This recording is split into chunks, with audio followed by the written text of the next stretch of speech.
नमस्ते, सलाम, सत श्री अकाल। तो चलिए देखते हैं कि आज वंदना जी अपनी रसोई में क्या बनाने वाली हैं। जी हाँ, आज वंदना जी बनाने जा रही हैं बेसन और सूजी के लड्डू की रेसिपी, जिसे मैं बहुत ही आसान तरीके से और हेल्दी तरीके से बनाऊंगी। तो चलिए मैं इस रेसिपी को बनाना शुरू करती हूँ। मैं इस रेसिपी को बनाने के लिए मैंने लिया है 1 कप, 1 कटोरा जैसे है।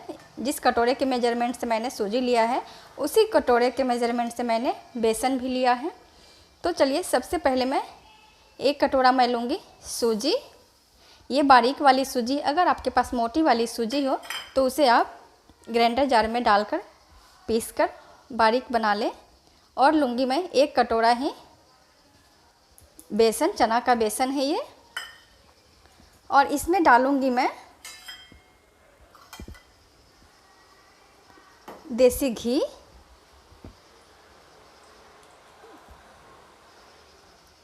लगभग 3 टेबल स्पून डालूंगी मैं।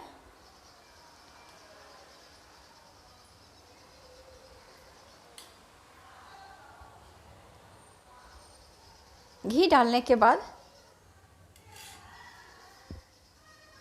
मैं इसे अच्छी तरीके से मिला लूँगी।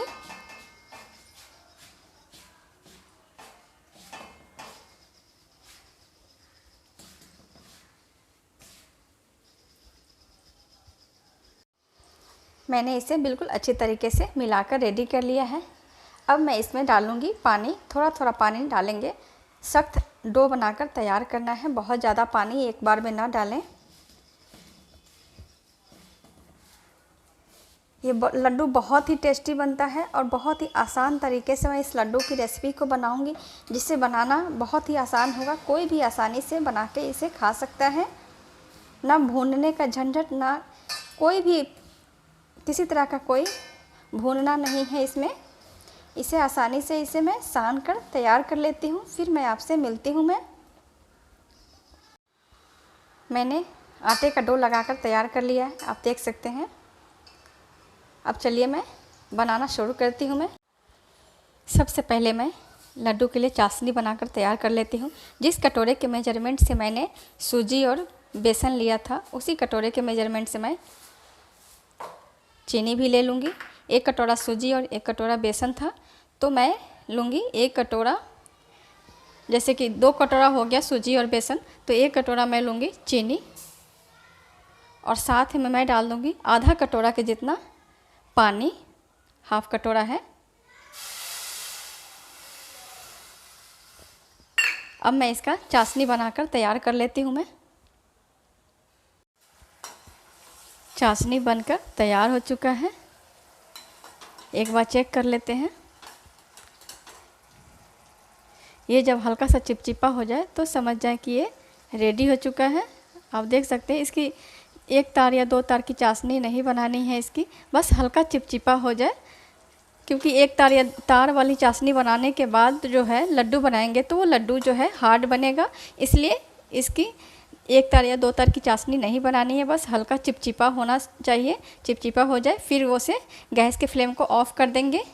मैं इसे चूल्हे से अब नीचे उतार दूंगी। मैं चाशनी को मैंने साइड में रख दिया है। अब चलिए मैं आगे का प्रोसेस शुरू करती हूँ। मैंने चूल्हे के ऊपर दूसरी कढ़ाई चढ़ा दिया है। इसके ऊपर मैंने हल्का सा लगभग 2 टीस्पून जितना देसी घी डाल दिया है। घी जब हल्का सा गर्म हो जाए, बहुत ज़्यादा गर्म नहीं करना, हल्का सा गर्म होने के बाद मैं कुछ ड्राई फ्रूट्स फ्राई करूँगी। घी गर्म हो चुका है, अब चलिए मैं ड्राई फ्रूट्स फ्राई कर लेती हूँ। ड्राई फ्रूट्स के लिए लिया है मैंने 1 टेबल स्पून रेजिन, किशमिश है, 1 टेबल स्पून कैशू नट्स, काजू है, और 1 टेबल स्पून ही मैंने लिया है बादाम, जिसको मैंने 2-2 टुकड़ों में कट कर लिया है। तो चलिए मैं इन सबको फ्राई कर लेती हूँ। मैं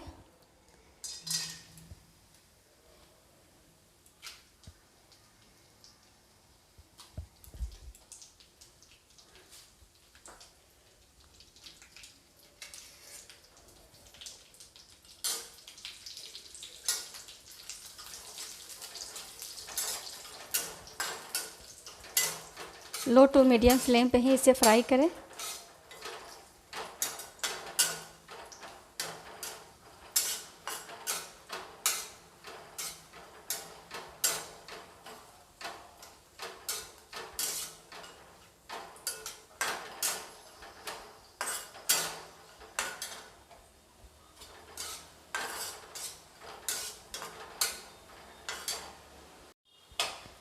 अब ये फ्राई हो चुका है तो मैं इसे अब निकाल के साइड में प्लेट में रख लूँगी। मैंने ड्राई फ्रूट को फ्राई करके एक प्लेट में डाल दिया है। अब मैंने उसी तेल कढ़ाई में डाल दिया है कोकोनट ऑयल। जब तक तेल गरम हो रहा है, कोकोनट ऑयल गरम हो रहा है, तब तक मैं ये जो मैंने आटा लगा के रखा था ना, उसका मैं मुठरी जो होता है ना, वो बनाकर इस तरीके से रेडी कर लेती हूँ फ्राई करने के लिए। आप इस मुठरी को फ्राई करने के लिए कोकोनट ऑयल, घी या फिर रिफाइंड का इस्तेमाल कर सकते हैं। आपके पास जो भी कुकिंग ऑयल हो आप वो इस्तेमाल कर सकते हैं। तो चलिए मैं इस सबको बनाकर रेडी कर लेती हूँ इस तरीके से फ्राई करने के लिए। मोटे मोटे बनाकर रेडी कर लेना है इस तरह से।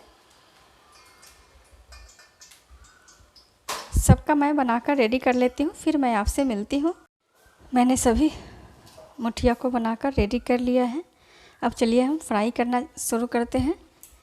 यहाँ पे तेल भी गरम हो चुका है। एक एक करके मैं डाल दूँगी। ध्यान रहे तेल बहुत ज़्यादा गरम नहीं होना चाहिए, मीडियम फ्लेम पे ही इससे फ्राई करें, मीडियम टू लो फ्लेम पे, ताकि ये अंदर तक अच्छी तरीके से पक जाए। हाई फ्लेम पे फ्राई करने से अंदर से वो कच्चा रह जाएगा, ऊपर से जल जाएगा। तो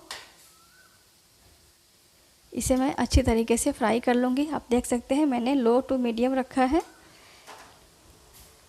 जब ये एक तरफ से अच्छी तरीके से सिक जाए तो मैं इसे पलट के दूसरी साइड कर दूँगी। जब ये एक तरफ सिक जाए तब इसे मैं स्पून की सहायता से आराम से पलट के दूसरे साइड कर दूँगी इस तरह से।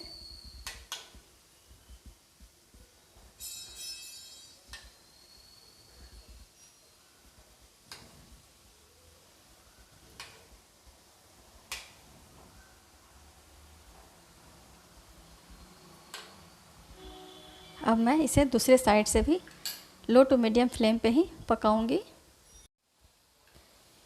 इसे मैंने चारों तरफ घुमाते हुए गोल्डन ब्राउन होने तक फ्राई कर लिया है। अब ये बिल्कुल रेडी हो चुका है। तो चलिए मैं इसको अब निकाल कर साइड में रख लेती हूँ मैं।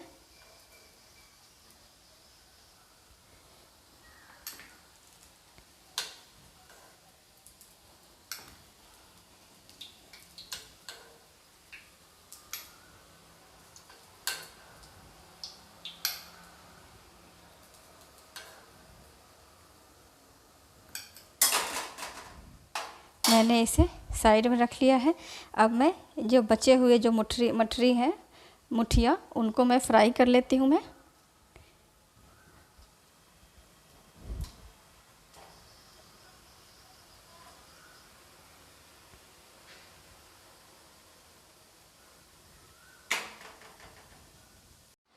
मैंने सभी मुठरी को फ्राई करके छोटे छोटे टुकड़ों में तोड़ कर रख दिया है, ताकि ये जल्दी से ठंडा हो जाए। ठंडा होने के बाद मैं इसे अभी पंखे के नीचे डाल दूँगी, ताकि ये फटाफट से जल्दी ठंडा होकर रेडी हो जाए। ठंडा होने के बाद मैं इसे ग्राइंडर जार के अंदर डाल के बिल्कुल महीन पाउडर बना लूँगी मैं इसको। पाउडर बनाने के बाद मैं आपसे मिलती हूँ। मुठरी को मैंने पीस कर रेडी कर लिया है। जब ये ठंडा बिल्कुल हो गया था तब मैंने ग्राइंडर जार के अंदर डाल के, आप देख सकते हैं,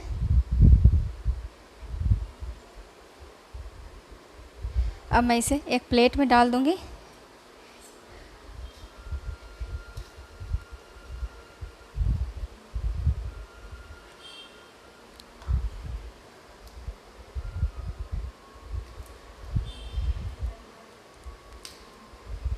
इसे प्लेट में डालने के बाद मैं डाल दूँगी इसमें जो मैंने ड्राई फ्रूट्स फ्राई करके रखे हुए थे, उस ड्राई फ्रूट्स को भी डाल दूँगी मैं,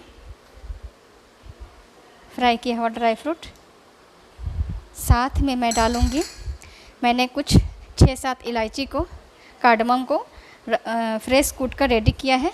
मैं इस कार्डमम को पाउडर को भी डाल दूँगी।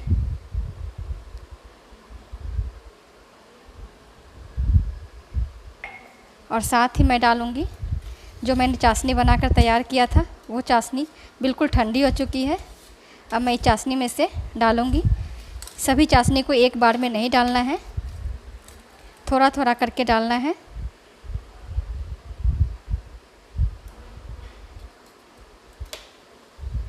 अब मैं इसे मिला दूँगी अच्छी तरीके से। ये बनाना बहुत ही आसान है, खाने में बहुत ही स्वादिष्ट बनता है। ये बहुत ही टेस्टी होता है। आप इसे एक बार बनाकर खा लेंगे तो आप हमेशा इसे बनाकर खाना पसंद करेंगे, क्योंकि ये बहुत ही कम सामान के साथ बनकर हेल्दी लड्डू बनकर तैयार हो जाता है। ना इसे घंटों खड़ा होके लो फ्लेम पे भूनने की ज़रूरत है, ना ही बहुत ज़्यादा घी का जुगाड़ करने की ज़रूरत है। बस 3 चम्मच घी में ये लड्डू बनकर तैयार हो जाता है। तो मैं इसे अच्छी तरीके से मिला लेती हूँ। इसमें थोड़ा और शुगर जाएगा।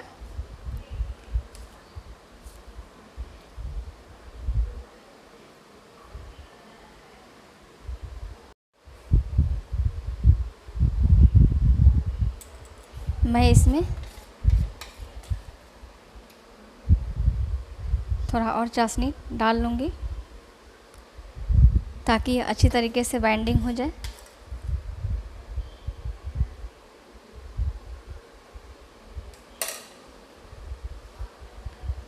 अब मैं इसे अच्छी तरीके से मिला लेती हूँ।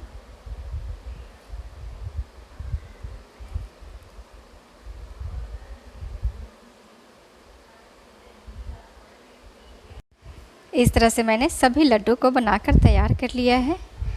आप यकीन मानिए, ये लड्डू इतना स्वादिष्ट, इतना आसान बनाने में, इतना आसान खाने में, इतना ज़्यादा स्वादिष्ट होता है कि आप प्लीज़ एक बार इसे बनाकर ज़रूर खाएं। मुझे पूरा विश्वास है आपको ये लड्डू की रेसिपी बहुत ही ज़्यादा पसंद आएगी। तो अगर आपको मेरी ये रेसिपी अच्छी लगे तो प्लीज़ आप मेरे इस रेसिपी को एक लाइक करें, मेरे इस चैनल को सब्सक्राइब करें तथा बेल आइकन को भी प्रेस करें ताकि मेरी हर आने वाली एक नई और हेल्दी रेसिपी आप तक पहुंच सके। Thank you for watching.